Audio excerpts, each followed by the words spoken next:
Голубые глаза, светлые волосы и тело, которое покорило миллионы. За короткий промежуток времени из обычной деревенской девочки она превратилась в востребованную супермодель и одного из главных ангелов Victoria's Secret. Ее называли достойной заменой Жизель Бунхен, а бренд, не скрывая, показывал всему миру, кто теперь их главная звезда. И этой звездой стала Кэндис Сванепл. Привет, я Надин, и сегодня я продолжу рассказывать истории ангелов. Если вам интересно больше узнать о бренде Victoria's Secret и других ангелах, то приглашаю вас в отдельный плейлист. Ну а сейчас давайте узнаем, кто же такая та самая ангельская конфета. Устраивайтесь поудобнее, я начинаю.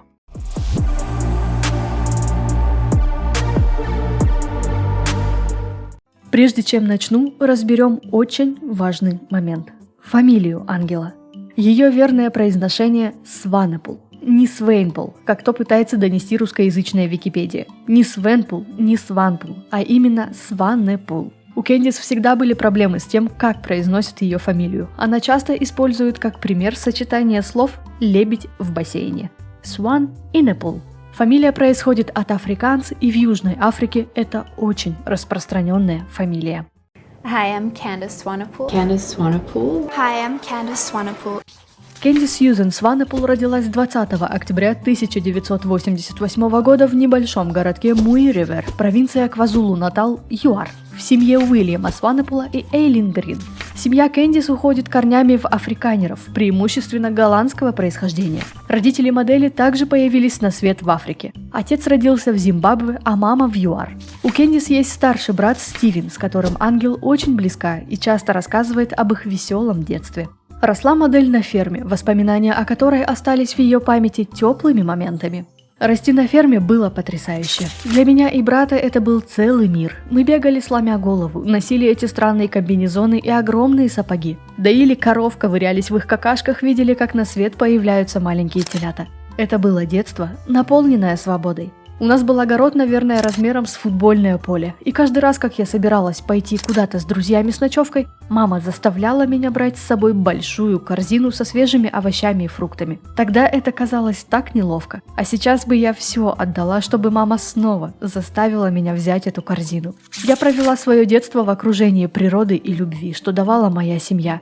Будучи маленькой девочкой, я всегда знала, что хочу заняться чем-то другим, чем-то, чем я и моя семья однажды сможем гордиться, делилась Кэндис. В 3 года с подачи мамы, которая преподавала современные танцы и аэробику, Сванепл начала заниматься балетом и серьезно думала, что это и станет ее будущей профессией. Но в 15 карьера балерины исчезла из планов на будущее. Как и у всех детей, у нее было множество других мыслей. Кэндис думала и о профессии дизайнера интерьеров, визажиста, журналиста, пишущего о путешествиях и красоте, но все они так или иначе прикасались к моде. А еще она очень хотела стать русалочкой. И даже здесь отчасти ее мечта сбылась, когда она стала главной звездой линии купальников от Victoria's Secret. В школьные годы, как и большинство моделей, Кэндис была жертвой насмешек и оскорблений за свой рост и худобу. Оглядываясь на то время, мне всегда было неловко. Очень худая, с угловатой фигурой, брекетами, меня постоянно дразнили. В эти годы я уже интересовалась модой и красотой и очень часто смотрела Fashion TV, где девушки были похожи на меня. Я говорила маме, другие девочки в школе дразнят меня, но я выгляжу, как те девушки из телевизора.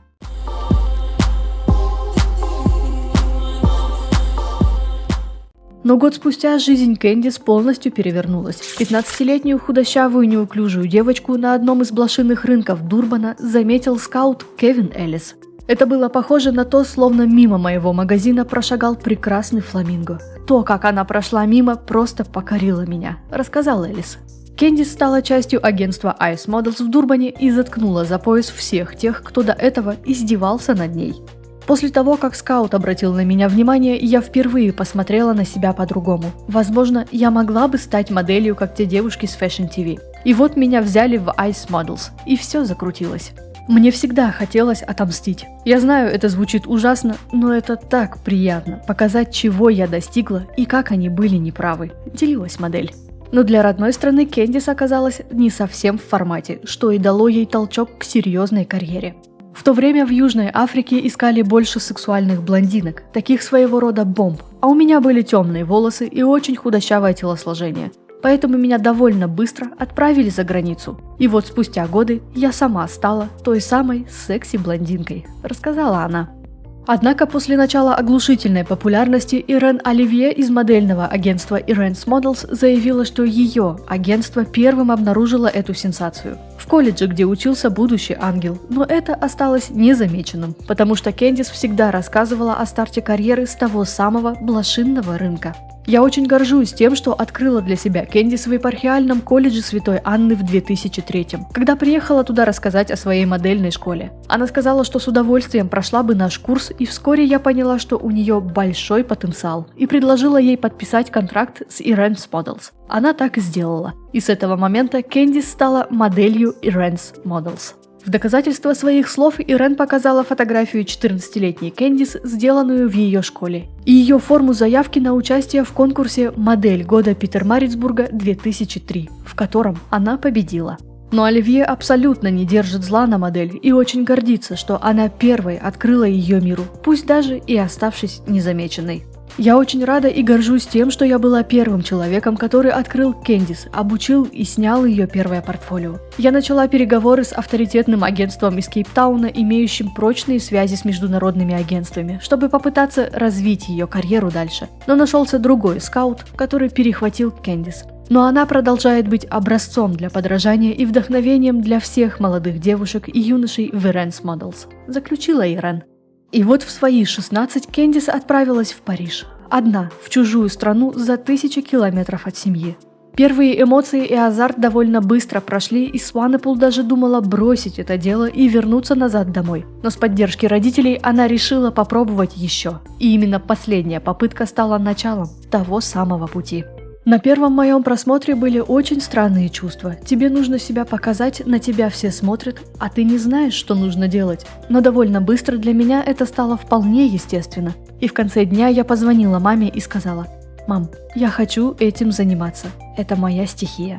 Я занималась балетом с детства, и движение перед камерой было для меня естественно. Но спустя некоторое время мне стало очень тяжело. Я скучала по семье, очень сильно уставала. Часто бывало, что дизайнеры нанимали меня на целый день исключительно для шоурума. Ты ходишь туда-сюда несколько часов в неудобной обуви лишь для того, чтобы они смогли посмотреть все образы. Шрамы на лодыжках напоминают мне об этих днях. Вокруг было так много людей, которые говорили на других языках. Я не могла ни с кем наладить нормальные отношения. Все чаще и чаще начала задумываться о том, чтобы бросить карьеру модели. Но здесь вмешались мои родители. И мама, и папа всегда поддерживали и меня, и моего брата во всем, что бы мы ни начинали делать. И здесь также они полностью поддержали и даже стали подталкивать вперед. Когда мне стало тяжело, и я хотела бросить все, вернуться назад в ЮАР и продолжить учебу. Они понимали, что за границей у меня будет гораздо больше возможностей, рассказала Кэндис. Но еще одной причиной того, почему она хотела уйти из модельного бизнеса, стали те жесточайшие стандарты, которые он требовал от моделей тех лет. А именно то, что, несмотря на то, что Кэндис и так была довольно худой, ей постоянно напоминали о том, что ей нужно худеть еще, что в итоге переросло в ненависть и еще большее чувство одиночества. Однако популярность модели становилась все больше и больше. Сванепул заново открыла в себе свой энтузиазм и амбиции и продолжила работу. Дизайнеры по всей Европе хотели поработать с новой звездочкой, и в один прекрасный момент ее чек начал составлять по 4500 фунтов стерлингов за один день работы моделью.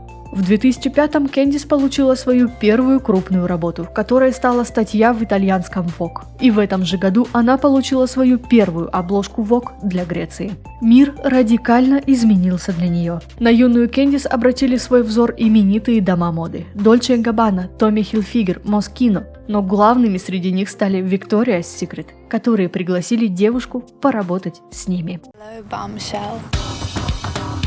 As rare as any superstar athlete, Candace is really one in a billion. Я работала уже несколько лет, но готова была сдаться. Но мне позвонили из Victoria's Secret, и с этого момента началась моя история. Делилась Сванепул.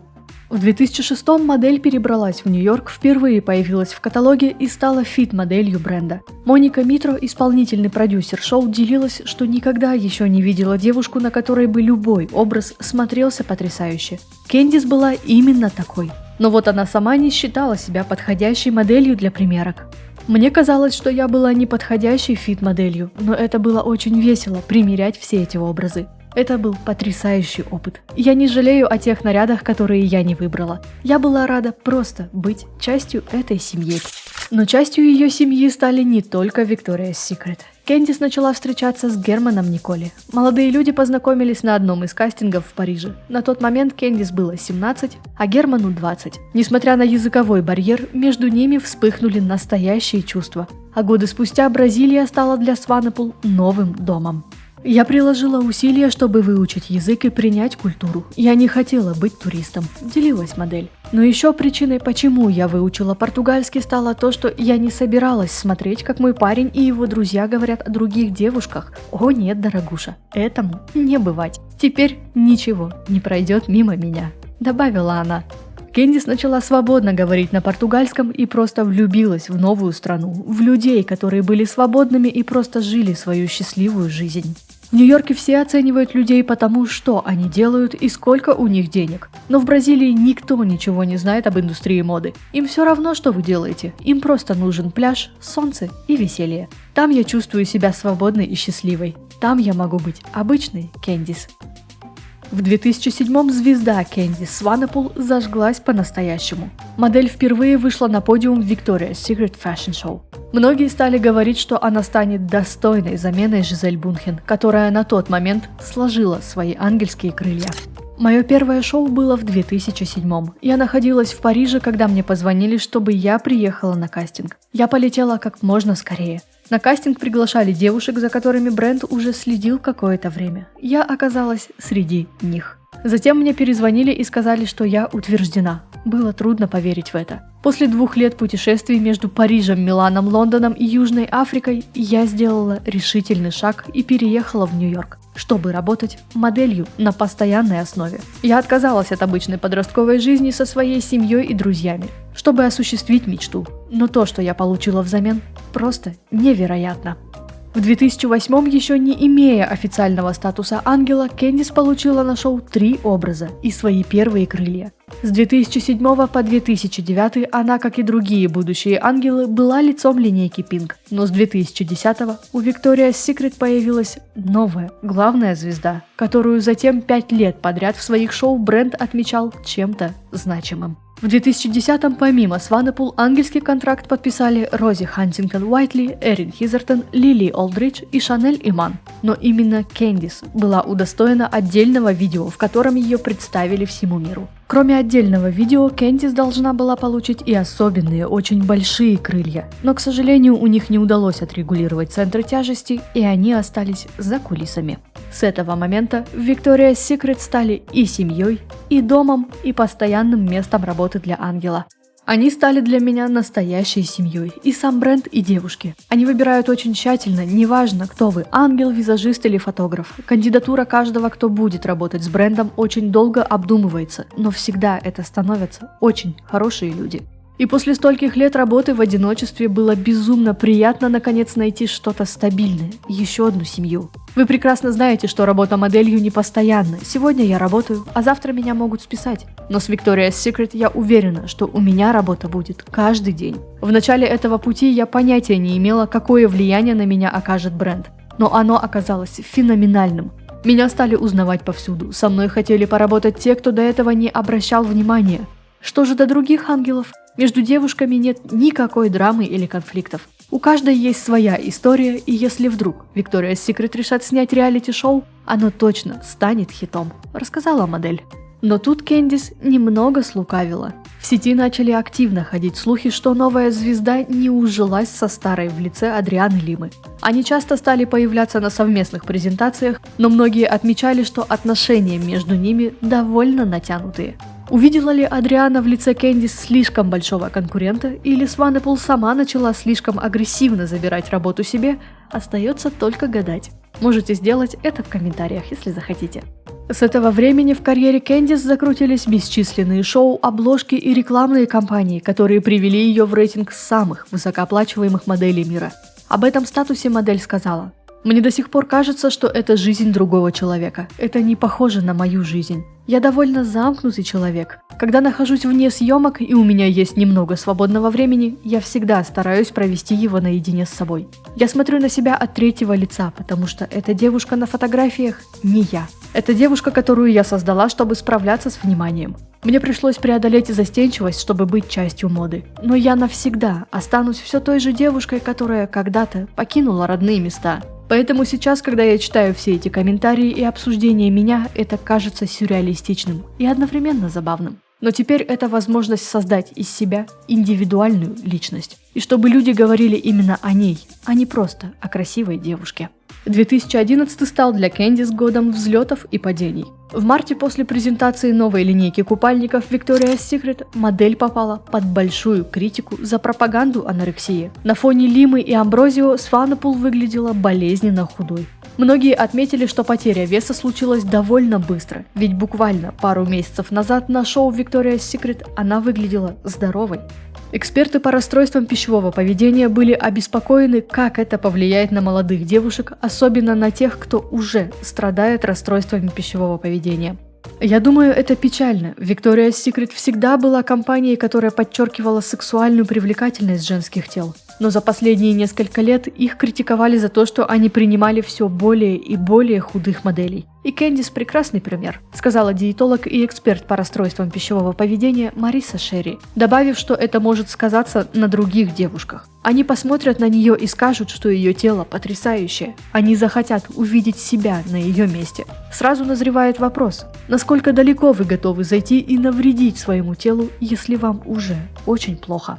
Кэндис не стала молчать и объяснила проблему с весом.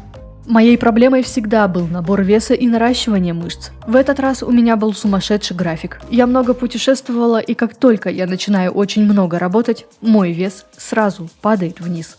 Фигура ангела для многих была и есть образцом для подражания. Но вот только ей также не просто ее поддерживать.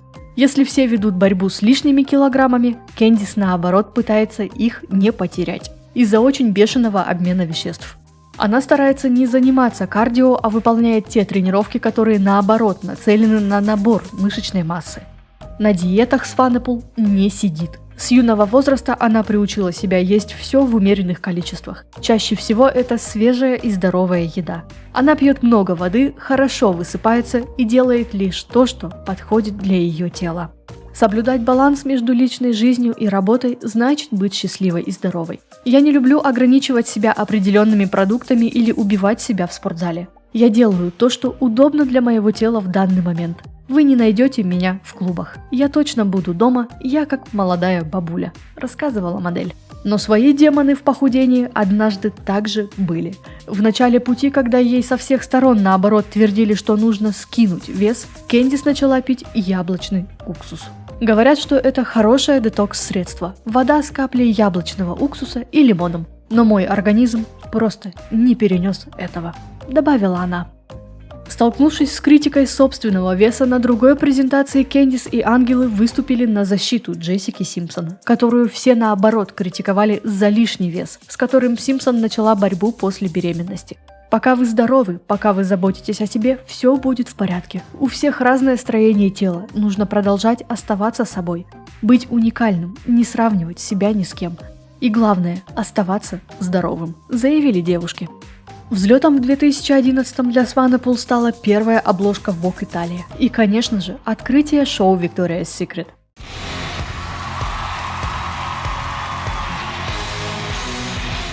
Было удивительно осознать, что тебя выбрали для открытия шоу. Это большая честь дать этот толчок, эту энергию в самом начале. Я очень нервничала, но это было потрясающе, делилась Кэндис. На шоу 2012-го Victoria's Secret вновь выделили ангела, сделав для нее очередной специальный ролик. Несмотря на то, что звездой сегмента должна была быть Алессандра Амброзио и ее фэнтези-бра.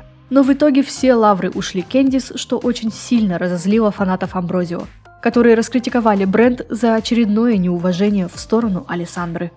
В 2013-м Сванепул решила немного поэкспериментировать со своим образом, внезапно став платиновой блондинкой. Фотограф Рассел Джеймс, с которым Кэндис очень часто работает, поделился историей, как этим образом модель довела клиента до паники. После первых фото в новом образе мне позвонил клиент, который был в панике. «Кэндис покрасилась в платину, у нас предстоит съемка, почему, как вы думаете, она сделала это? Покрасит ли она их обратно в прежний оттенок?» Я ответил, что звякну им сразу же, как узнаю. Затем мне пришла мысль, и я рассмеялся. Отправил ей всего одно слово – Кхалиси. Ее ответом было «Дарас, матерь драконов». Я перезвонил клиенту вновь и сказал, у нас все получится с этой прической. Мы отсняли эту кампанию, которая впоследствии имела огромный успех. Но главным событием 2013-го для Кэндис стала долгожданная фэнтези-бра. Royal Fantasy Bra стоимостью $10 миллионов стал последним дорогостоящим бра бренда. И Ангел стала второй и последней, кому выпала честь открыть шоу в бра. Первой была Жизель Бунхен в 2005-м. Фэнтези-бра и соответствующий пояс были созданы ювелирным домом Муават из 4200 драгоценных камней, включая рубины, бриллианты и желтые сапфиры, ограненные в 18-каратное золото. А главной звездой был рубин грушевидной формы весом 52 карата. Кэндис делилась, что перед началом создания был сделан полноценный слепок ее туловища, и если бы кто-то внезапно решил его купить, то надеть бра бы точно не смог, потому что оно подходило исключительно фигуре ангела. Я пыталась представить, как же он будет выглядеть. Мое воображение не оправдало той красоты, что мне пришлось надеть. Я никогда не носила ничего настолько дорогого. Всем приходилось брать перчатки, чтобы надеть его на меня. И за мной повсюду ходили 2 телохранителя. Это было большим испытанием, рассказала Кэндис. Испытанием для модели это действительно стало непростым, потому что, несмотря уже на такой огромный опыт, у нее по-прежнему был страх сцены. Я не знаю, что со мной не так. С каждым годом я начинаю нервничать все больше. Это огромная аудитория, миллионы смотрят на тебя. Настоящее безумие, делилась она. В 2014-м Кэндис была удостоена нового титула. Журнал «Максим» назвал ее самой желанной женщиной в мире. На шоу Victoria's Secret ей достались потрясающие золотые крылья, которые она пронесла в сегменте Gilded Angels. Мэриан Хоус, дизайнер данных крыльев, назвала ангела воплощением настоящей золотой богини. И, конечно же, бренд не оставил без внимания любимую модель, доверив ей закрыть шоу. 2015 стал для Кэндис годом богатым на события. Она начала серьезные благотворительные кампании, сказала заветное «да» и показала всему миру, что ангелы тоже падают. Совместно с Mother Denim Swanepoel разработала капсульную коллекцию, часть доходов с которой были переведены в фонд Mother to Mother, которая помогает женщинам и детям из Африки, обеспечивая им здоровье и лучшее будущее, а также борется против СПИДа. Я родилась в Африке, поэтому видела много страданий от этой болезни и хотела как-то помочь. Когда я стала мамой, эта организация тронула меня еще сильнее, объяснила она. Также Кэндис была частью благотворительной организации Bottle Tap и занималась спасением носорогов в Южной Африке. На шоу Givenchy супермодель поскользнулась на подиуме, и ей понадобилась помощь зрителей, чтобы встать. Виновником стала неудобная скользкая обувь. Позже она написала у себя в Instagram: «Я ушла с царапинами, но главное с ушибленным эго». В августе все заголовки запестрели новостью, что спустя 10 лет отношений Герман сделал ангелу предложение. Сама Кэндис же заявила, что ей не важны все эти документы, которые подтверждают отношения, что лучшее их подтверждение – это поступки, которые делает человек. Я давно чувствую себя замужем. 10 лет – это своего рода брак. Так что мне не нужны документы, чтобы это подтвердить. Мы росли вместе на протяжении многих лет. Он очень помог мне во всех испытаниях и был опорой в моей жизни. Если бы я встретила кого-то сейчас, ему было бы трудно понять все то, через что мне пришлось пройти. А он прошел через это с самого начала. 5 октября 2016 пара впервые стала родителями. На свет появился мальчик, которого назвали Анака. В ноябре 2017-го Кэндис вернулась на шоу Victoria's Secret, триумфально открыв его. Но вернулась с сюрпризом в виде второй беременности. В июне 2018-го на свет появился второй сын Ариэль. И этот год стал настоящим испытанием для модели. Малыш появился дома. Кэндис рассказала, что больше не могла терпеть схватки и родила раньше, чем ожидала. Все прошло хорошо, и ребенок появился на свет здоровым. Во время своей беременности ангел не стала терять времени зря и основала собственный бренд Tropic of Sea. Я придумала этот бренд, когда была беременна. Отдыхала от работы и поняла, что пора начинать бизнес. Это была моя детская мечта. Когда мне было 7, я часто подбирала ткань, оставшуюся от маминой работы. Она была преподавателем аэробики и делала для себя мини-бикини. Все эти годы я всегда очень внимательно подмечала то, как сидит купальник и расцветки, и как я себя в нем ощущаю. Так я и начала думать насчет Tropic of Sea. Самое сложное для меня было начать и быть уверенной, что я справлюсь. Идея была создать такую линию, которую мне бы самой хотелось носить на пляже каждый день. Я уделяю много внимания посадке каждого изделия, удостоверяюсь, что дизайн выгодно подчеркивает женское тело. И вот все эти годы мы продолжаем расти, развивать наше сообщество, и у меня появилась другая роль в жизни. Большинство знали меня как модель в купальнике от Victoria's Secret. И это был подходящий момент, потому что они приостановили выпуск линии. Придумывая название, я не хотела полностью связывать его со своим именем. Хотела, чтобы он стоял на ногах самостоятельно, рассказала Кэндис. Ее линия по сей день живет успешной жизнью и активно продолжает расширять свой ассортимент. Также в этом году Swanepoel была признана самой высокооплачиваемой моделью нижнего белья и купальников в Instagram. Чек за один рекламный пост у нее на страничке составлял $70 тысяч.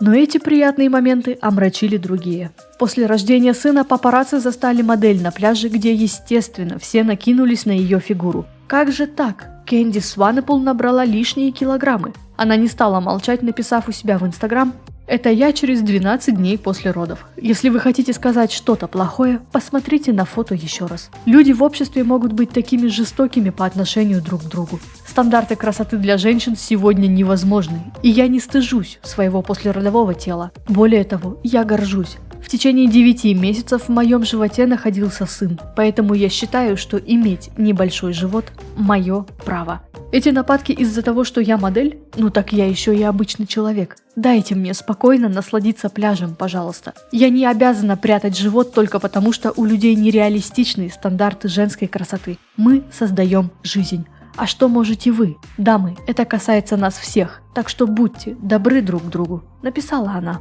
Но спустя совсем немного времени Кэндис уделала всех, появившись на обложке новой книги Рассела Джеймса. Мне придется ее немного заблюрить, чтобы YouTube не заблюрил канал за обнаженку. Также Джеймс откровенно рассказал, что Swanepoel была моделью, которую ему приходилось ретушировать в обратную сторону. Как сказал фотограф, она была слишком недостижимо идеальна. Иногда мать природа просто делает свое дело.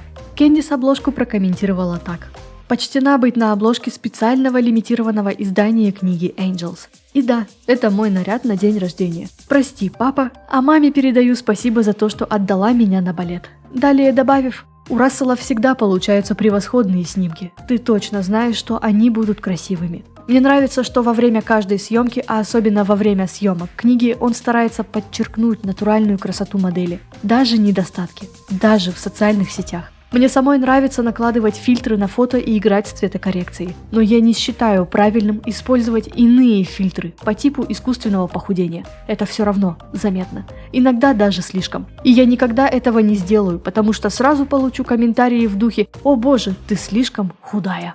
В августе 2018-го Кэндис подверглась критике за то, что запостила фото от Дэвида Бельмере, которого ранее обвиняли в домогательствах некоторые ангелы. Среди них была близкая подруга модели Лейс Рибейро, которая активно продвигала в своих соцсетях купальники Tropic of Sea. Кэндис раскритиковали за то, что она пиарит человека, который домогается до ее подруги, совершенно наплевав на чувства Лейс, которая не стала молчать и публично рассказала об этом случае. После чего у нее начались проблемы с работой. И случилось это внутри компании Victoria's Secret, когда они снимали Swim Special. На вечеринке по окончанию съемок Бельмер начал к ней приставать, думая, что она пьяная. Рибейро отвергла его и поспешила рассказать об этом, но на помощь к ней никто не спешил. Только после того, как другие модели начали раскрывать свои секреты, Victoria's Secret расторгли контракт с фотографом.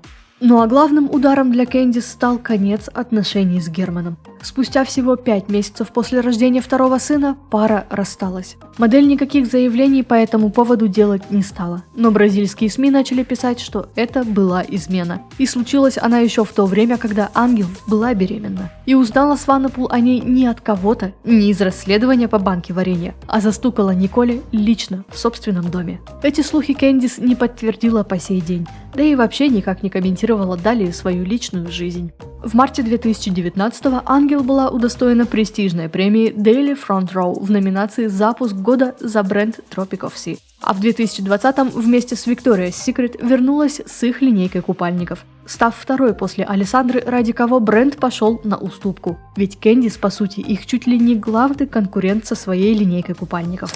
В январе 2020-го начали ходить слухи, что Ангел состоит в отношениях с итальянской моделью Пьетро Босселли. Они были замечены в совместном отпуске, плюс отмечали Новый год в компании общих друзей.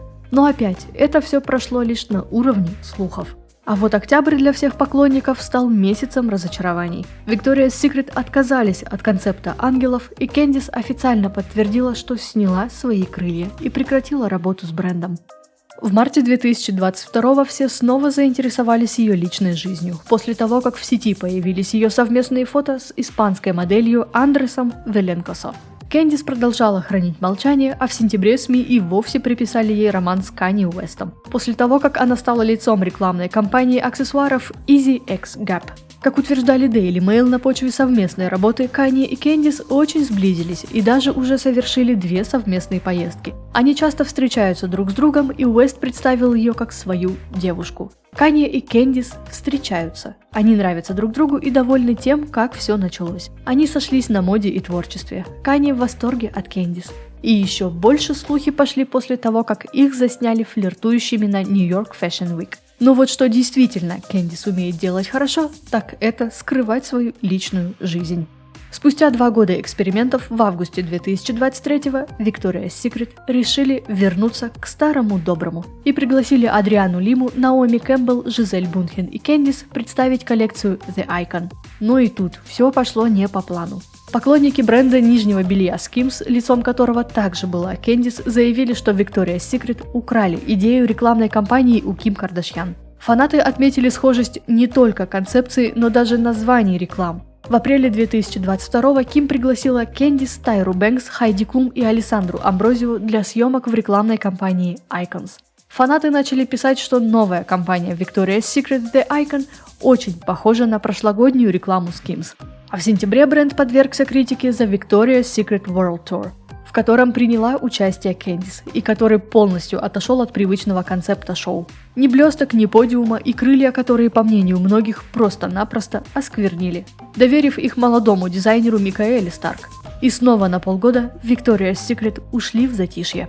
Но с марта 2024-го бренд понял, что не нужно бежать впереди паровоза, а лучше взять и улучшить то, что уже было, только сделать это так, чтобы комфортно было всем. В марте Candice стала лицом нового аромата Bombshell. В июле фанаты взорвались от восторга с компанией Dream, где к ангелу присоединился другой ангел в лице Беати Принслу. Ну а в августе ностальгия зашкалила у всех, после того, как Candice официально подтвердила, что шоу Victoria's Secret возвращается. И она возвращается вместе с ним. Шоу для меня было важной частью каждого года на протяжении многих лет. Я снова смогу проводить время с друзьями и коллегами, которых не видела уже много лет. Каждое шоу было для нас всех таким объединяющим опытом, что мне уже не терпится получить новые эпические воспоминания. Шоу оказало огромное влияние на женщин. Это был феномен, и женщины со всего мира наблюдали за ним каждый год. Все женщины, которых я знаю, очень рады возвращению шоу. Поделилась она. Новое шоу вернется к поклонникам бренда 15 октября, и судя по анонсам, в которых уже засветился один из главных ангелов прошлых лет, Тайра Бэнкс, нас, вероятно, ждет что-то очень эпически ностальгическое. Ждать осталось всего месяц, и я, естественно, буду держать руку на пульсе и поделюсь с вами весьма интересным видео, над которым уже активно работаю.